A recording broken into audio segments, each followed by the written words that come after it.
अस्सलाम वालेकुम फ्रेंड्स, मैं हूं हमजा सलारी। और आज आप लोगों के साथ मैं एक छोटी सी इन्फॉर्मेशन शेयर करना चाहता हूं जो कि सेल्फ़ स्टडी के बारे में है। मैं अभी सेल्फ़ स्टडी कर रहा था तो मैंने सोचा कि क्यों ना मैं आप लोगों के साथ सेल्फ़ स्टडी का थोड़ा सा एक्सपीरियंस शेयर करूं कि मैंने आज तक जिस तरह सेल्फ़ स्टडी मसलन की है, तो वो मैं आप लोगों को आज बताऊंगा। और सबसे पहले मैं आप लोगों को बताना चाहता हूं कि सेल्फ़ स्टडी के लिए ज़रूरी है कि आपके पास टाइम आपको टाइम निकालना बहुत ही ज़रूरी है। तो सेल्फ़ स्टडी में सबसे पहले तो ये चीज़ है कि अगर आप किसी एकेडमी में पढ़ रहे हैं तो एकेडमी में जो आपको पढ़ाते हैं वो तो आप पढ़ते ही हैं, लेकिन नेक्स्ट डे जो आपको पढ़ाना होता है उसका आप घर में मशक करके जाएं, उसकी तैयारी करके जाएं। और आपने तैयारी किस तरह करनी होती है वो मैं आप लोगों के साथ शेयर करता हूँ जिस तरह के मैं करता हूँ। तो फ्रेंड्स, मैं तैयारी कुछ इस तरह करता हूँ कि फ़ॉर एग्ज़ाम्पल मैंने चैप्टर 1 पढ़ा है एकेडमी में और चैप्टर 2 पढ़ना है मैंने दूसरे दिन। तो चैप्टर 2 का मैं इस तरह करता हूँ कि मैं उसको एक बार पढ़ता हूँ। पढ़ने के बाद उसमें जो मुश्किल लफ्ज़ आते हैं, वोकैबलरी आती है, उसको मैं कॉपी पे नोट कर लेता हूँ। और कॉपी पे नोट करने के बाद उसको याद करता हूँ। और याद करने के बाद जब नेक्स्ट डे मैं किसी एकेडमी में जाता था तो उसमें वो दोबारा उसकी रिवीजन करता था, तो मुझे वो आसानी से याद हो जाते थे, जिसकी वजह से मुझे कोरियन सीखने में इतनी मुश्किल पेश नहीं आई, पाकिस्तान में भी अल्हम्दुलिल्लाह। तो फ्रेंड्स, मैंने कुछ नोट्स लिखे हुए हैं, मैं आप लोगों को बताता हूँ कि मैं किस तरह लिखता था, कि वाकई मैंने लिखे भी हुए हैं कि नहीं। सबसे पहले तो ये कि आप जब भी कोई वोकैबलरी लिखें उसको चैप्टर वाइज डिवाइड कर लें। ये आप देख सकते हैं कि मैंने सारे चैप्टर्स की जो मैंने कोरियन यहाँ पे पढ़ता हूँ पाकिस्तान में, आप रोशनी ज़्यादा होने की वजह से आप लोगों को हो सकता है शायद नज़र भी ना आए, तो ये इस तरह की एक लोकल डायरी ले लें, उसमें चैप्टर वाइज वोकैबलरी लिखें। आप मिक्स ना करें, हर चैप्टर की वोकैबलरी अलहदा हो, यानी फ़र्स्ट चैप्टर फिर उसके बाद हेडलाइन दें चैप्टर 2 की, उस तरह करें। तो सेल्फ़ स्टडी में जब आप इस तरह करेंगे, चैप्टर वाइज वोकैबलरी बनाएंगे, उसको ज़ुबानी याद करेंगे, फिर एकेडमी में जाकर दोबारा लेक्चर लेंगे, तो आपके लिए बहुत ही आसान होगा। अभी मैं आप लोगों के साथ 2018 का एक्सपीरियंस शेयर करता हूँ कि जब मैं पाकिस्तान में 5 साल पूरे कोरिया में 5 साल पूरे करने के बाद जब पाकिस्तान गया तो मैंने किस तरह सेल्फ़ स्टडी से कितने नंबर लिए और किस तरह लिए। तो फ्रेंड्स, मैं क्या करता था कि मैं सुबह सबसे पहले मैंने चैप्टर 1 और 2 की, यानी टू चैप्टर वाइज मैंने उसकी पढ़ना स्टडी शुरू की। मैं डेली के 2 चैप्टर पढ़ता था, उसमें जो मुश्किल अल्फाज थे वो मैं एक डायरी पे लिख लेता था चैप्टर वाइज। उसको लिखने के बाद दूसरे दिन जब मैं सुबह उठता था, सुबह सबसे पहले नमाज़ पढ़ने के बाद मैं उन 2 चैप्टर की वोकैबलरीज़ को ज़ुबानी याद करता था। ज़ुबानी याद करने के बाद जब मुझे वो याद हो जाती थी, फिर मैं नेक्स्ट जब मेरे डे का आगाज़ होता था फिर मैं 2 चैप्टर की तैयारी करता था, यानी कि 2 चैप्टर को फिर पढ़कर जो मैंने पहले 2 चैप्टर पढ़े हुए थे उनकी रिवीजन करता हूँ। उनकी रिवीजन करने के बाद फिर थोड़ा सा वक्फ़ा लेके फिर दोबारा नेक्स्ट 2 चैप्टर की मैं क्या करता था कि फिर वो दोबारा वोकैबलरी लिखता था चैप्टर वाइज। फिर वो लिखने के बाद फिर मैं दूसरे स्पेशल वो क्वेश्चन थे हमारे रिटर्निंग के, आप लोगों के नहीं हैं, आप दोबारा इस तरह कर सकते हैं कि 4 चैप्टर की फिर एक दफ़ा रिवीजन कर सकते हैं या वोकैबलरी को टाइम दे सकते हैं। तो फिर नेक्स्ट डे फिर मैं जो पहले 2 चैप्टर की वोकैबलरी ज़ुबानी याद की हुई थी उनकी रिवीजन करता था सुबह उठ के। उनकी रिवीजन करने के बाद फिर 2 नेक्स्ट चैप्टर की मैं जो वोकैबलरी है वो याद करता था। तो फिर जब फिर डे की एक्सपीरियंस वो दिन की शुरुआत होती थी, फिर मैं पिछले 2 चैप्टर की, फिर उससे अगले 2 चैप्टर की रिवीजन करता था, फिर 2 नेक्स्ट वो चैप्टर जिनकी मैंने वोकैबलरी लिखनी होती थी। इसका ये है कि आप पिछले वाले चैप्टरों को एक बार आपने पढ़ लिया, रिवीजन कर लिया, ऐसा नहीं करना आपने डेली इतना आपका डे बाई डे टाइम आपने ज़्यादा देना है। जितना ज़्यादा आप टाइम देंगे उतना आपके लिए फ़ायदेमंद होगा। मैं डेली का मेरा टाइम अप होता जाता था, क्योंकि मैंने 2 चैप्टर की बजाय 6 चैप्टर, कभी फिर 4 चैप्टर, कभी ऐसा होता, कभी वो दिन भी था कि जब मैं 15-15 चैप्टर पढ़ के एक बार बैठता था, 15 चैप्टर पढ़ के फिर उठता था। ये मैं आपसे झूठ नहीं बोल रहा, ये सच्ची बात है और ये मेरा एक्सपीरियंस भी है। मैं इस तरह तैयारी की थी मैंने ईपीएस टेस्ट की। तो मेरे जितनी भी रिवीजन होती थी, बास टाइम ज़्यादा चैप्टर नहीं भी पढ़ सकता था, तो फिर मैं थोड़ा सा वक्फ़ा दे लेता था, क्योंकि सर दर्द होना शुरू हो जाती थी। तो उसके लिए आप थोड़ा सा वॉक करें, फ्रेंड्स के साथ गपशप लगाएं थोड़ा सा मखसूस टाइम के लिए, तो फिर आप अपनी स्टडी को टाइम दें। अभी मेरी आप लोगों के से रिक्वेस्ट है कि आप जो लोग जिनका नाम आया हुआ है वो अपना कीमती चांस ज़ाया कर रहे हैं फेसबुक को टाइम दे के, व्हाट्सएप को टाइम दे के, और बस मेरी आप लोगों से रिक्वेस्ट है कि आप अपना जितना हो सके सेल्फ स्टडी को टाइम दें। किसी एकेडमी में जाते हैं, वहाँ जाकर दोस्तों के साथ अपना जो है वो बातचीत करें, डिस्कस करें, क्वेश्चन के मतलब अपने टीचर से डिस्कस करें। उसके बाद जब आप घर आते हैं तो घर आके भी सेल्फ स्टडी लाजमी करें। आप ज़्यादा नहीं कर सकते तो नेक्स्ट चैप्टर की जस्ट वोकैबलरी लिख के उसको याद तो कर सकते हैं, इतना तो कर सकते हैं ना। अगर आप इतना भी कर लें तो आपके लिए बहुत बेस्ट है। तो फ्रेंड्स, ये मौका बार बार नहीं मिलता, ये लाइफ में आपको अगर मौका मिला है तो आप 2 या 3 माह अगर मेहनत कर लेंगे तो ये आपके लिए बहुत ही फ़ायदेमंद होगी।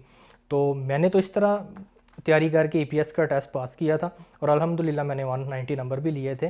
तो आप भी ले सकते हैं, मेहनत करें, कोई भी मेहनत करके ले सकता है। तो मेरा एक्सपीरियंस है ईपीएस टेस्ट में 2 दफ़ा का, तो मैंने सोचा कि क्यों ना आप लोगों के साथ शेयर करें। अभी मैं कोरिया में भी हूँ, तो मैं लेवल की तैयारी कर रहा हूँ। तो उसी पैटर्न के हिसाब से अभी मैं लेवल 5 पढ़ रहा था, तो मैंने उसको उसी तरीके से वोकैबलरी को डिवाइड करके मैंने उसको लिखना शुरू कर दिया। तो मैं लिख ही रहा था, अभी अभी मैंने 1-2 लफ्ज़ ही लिखा था, तो मैंने सोचा कि क्यों ना आप लोगों के साथ थोड़ा सा मैं एक्सपीरियंस शेयर कर दूं। तो ये आप देख सकते हैं कि मैंने चैप्टर 1 की थोड़ा सा लिखा है, मैं आप लोगों को थोड़ा सा जूम करके बता देता हूँ। ये देख सकते हैं कि मैंने अभी चैप्टर 1 की वोकैबलरी लिखूंगा, फिर उसको याद करूंगा, फिर चैप्टर 2 पे जाऊंगा, फिर उसको याद करूंगा। साथ में लैपटॉप पे भी आप देख सकते हैं कि मैंने वो चैप्टर ओपन किया हुआ है, मैं उसकी रिवीजन भी करता हूँ साथ में। तो इसी तरह मैं चैप्टर वाइज वोकैबलरी भी लिखूंगा, उसकी रिवीजन भी करूँगा। जितना मुझसे टाइम यहाँ पे कोरिया में निकाल सकूँगा मैं उतना टाइम देने की कोशिश करूँगा ताकि मैं टेस्ट पास कर सकूँ। तो आप भी फ्रेंड्स, ब्रदर्स, इस तरह कोशिश करें कि आप ये फेसबुक, व्हाट्सएप, इंस्टाग्राम, ट्विटर को छोड़कर अपनी स्टडी पे फोकस करें, सेल्फ स्टडी पे। और जो आपने टीचर है आपकी अकेडमीज़ में, उसमें जाके अपने टीचर से डिस्कस करें आप जो चैप्टर नेक्स्ट आपने तैयार किया होता है। जब आप एक फ़ायदा और भी होगा, जब आप घर में बैठ के अपना मश्क तैयार करेंगे, यानी कि अगला जो आपने पढ़ना है अभी अकेडमी में जाकर तैयार करें, आपके जहन में बहुत सारे क्वेश्चंस आएंगे और उन क्वेश्चन को साइड पे लिख लिया करें। और जब आपके जहन में वो क्वेश्चन आएंगे, आप अपने एकेडमी में जाएंगे, नेक्स्ट डे आपके मसलन टीचर आपको पढ़ाते हैं तो आपने घर में एक बार पढ़ा होगा, वोकैबलरी पढ़ी होगी, आपके जो जहन में क्वेश्चन होंगे वो आप उनसे उस वक्त क्वेश्चन करें। तो जब आप वो क्वेश्चन करेंगे तो आपके टीचर जब आपको रिप्लाई देंगे, उसका जवाब देंगे, तो आपको जल्दी समझ आ जाएगी उसकी, क्योंकि आपने पहले से भी उसकी घर में तैयारी की हुई है। तो फ्रेंड्स, मेरी आपसे रिक्वेस्ट है कि प्लीज़ आप इस तरह स्टडी करें, तो आई होप कि आप लोग पास हो जाएंगे। उसकी रिवीजन बिल्कुल ना छोड़ें, जो आपने एक बार याद भी कर लिया उसको भी पढ़ के फिर अगले नेक्स्ट चैप्टर को पढ़ें, फिर उससे अगले नेक्स्ट चैप्टर, फिर जो तैयारी करनी है आपने नेक्स्ट वोकैबलरी लिखनी है उस तरह लिखें। आप इस तरह अगर 60 बुक्स के चैप्टर वाइज अगर आप वोकैबलरी लिख लेते हैं आपको जो नहीं आती, और उसके वोकैबलरी को याद कर लेते हैं, तो मैं आपको गारंटी से कहता हूँ कि आपके 90% चांस है पास होने के। क्योंकि जो पैटर्न है वो बुक वाला है ईपीएस टेस्ट का, और उसके बाद जो वोकैबलरी है वो बुक में से आती है, आउट ऑफ वोकैबलरी बुक्स में से नहीं होती। जो आपकी ग्रामर है वो भी आपकी जो बुक्स में दी हुई ग्रामर है उसी में से आती है।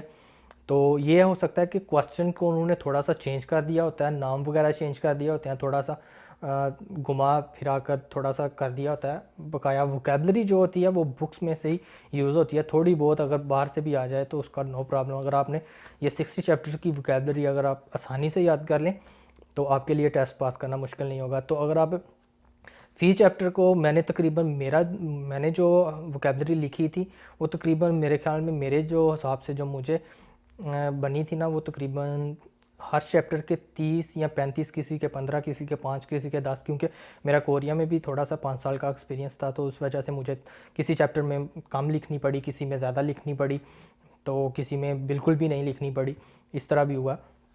तो उस वजह से आप लोग जितना भी आप कम से कम 50 वर्ड्स लगा लें एक चैप्टर के 50 वर्ड लगा लें या 30 लगा लें, तो आप 60 चैप्टर हैं, तो फिर उस हिसाब से आप कर लें कि आपको 3000 लफ्ज़ याद करना है। अगर आपको 3000 लफ्ज़ आता है, वोकैबलरी आती है, तो आप टेस्ट में किस तरह फेल हो सकते हैं। तो आपके लिए वोकैबलरी जो है वो बहुत ही इंपॉर्टेंट है, उसके बगैर आप बिल्कुल भी टेस्ट पास नहीं कर सकते। ग्रामर है, ग्रामर की इतनी आप टेंशन ना लें, जो आपकी बुक्स में से ग्रामर है वही याद करें, उसको आउट ऑफ ग्रामर में जाने की बिल्कुल भी ज़रूरत नहीं है। जो हम केएलटी ग्रुप में बास टाइम पोस्ट वगैरह करते हैं, तो वो जस्ट एक हाई लेवल की भी पोस्ट होती हैं, जो फ्रेश लड़कों को बिल्कुल भी उसकी ज़रूरत नहीं है। तो कोशिश करें वोकेबलरी को दें, ग्रामर जो आपकी बुक्स में उसको टाइम दें, और उसके बाद ग्रामर जो है वो अपने टीचर से थोड़ा सा डिस्कस करें कि किस तरह हम इसको कर सकते हैं, क्योंकि ये लेक्चर्स पे हम बता सकते हैं, कमेंट्स पे नहीं बता सकते। तो अगर किसी को मेरे लायक, अगर किसी को कोई ज़रूरत हो, कोई जो इस वक्त टेस्ट की तैयारी कर रहा है, किसी चीज़ की नहीं समझ आ रही, पहली बात तो ये कि अपने टीचर्स से करें, क्योंकि वो आपको फेस टू फेस समझाएंगे तो आपको बेहतर होगी। अगर आप मुझसे कोई रहनुमाई लेना चाहते हैं तो मोस्ट वेलकम।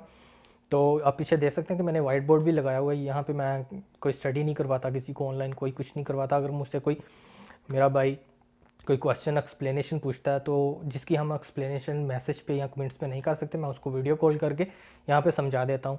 या बस टाइम मैं खुद भी यहाँ पे थोड़ी बहुत राइटिंग करने की कोशिश करता हूँ। तो फ्रेंड्स, तो इसको राइट करें, लिखा करें।